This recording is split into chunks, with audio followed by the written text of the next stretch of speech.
In response to the Iranian regime's criminal Chastity and Hijab Law, which ramps up repression and pressure against women and girls, Iran's rebellious youth launched attacks on the regime's repression and corruption centers on December 3, 2024, with slogans like, "No to compulsory hijab," "No to forced religion," and "No to mandatory government."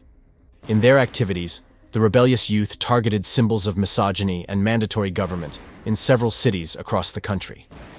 These targets included regime buildings tasked with repression and looting, propaganda banners depicting the regime's leaders and repression apparatus, and facilities belonging to the IRGC and Basij, the two prominent bodies in charge of suppressing dissidents, especially women.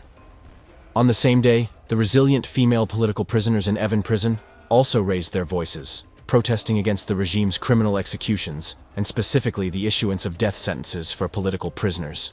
Inside the enemy's repressive stronghold, behind prison bars, they boldly chanted, "Neither repression nor executions will work anymore."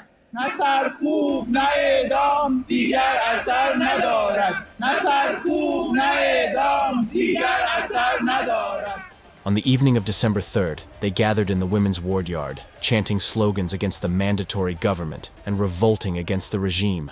The cries of these women, protesting the death sentences issued for 6 political prisoners, symbolize the vitality and resilience of women and herald the twilight of the misogynistic regime.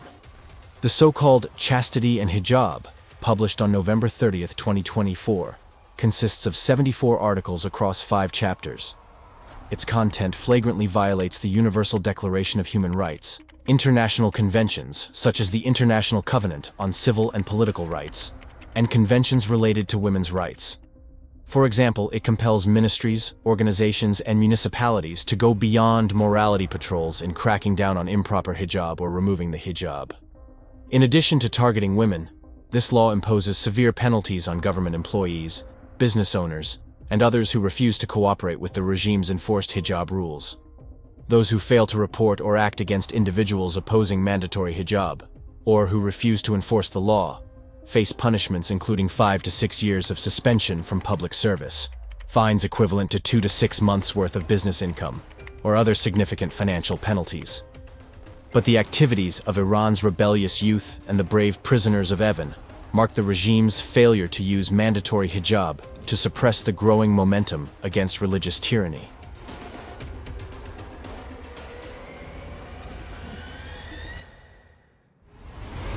Follow the People's Mujahideen Organization of Iran on YouTube, Facebook, X, and our website.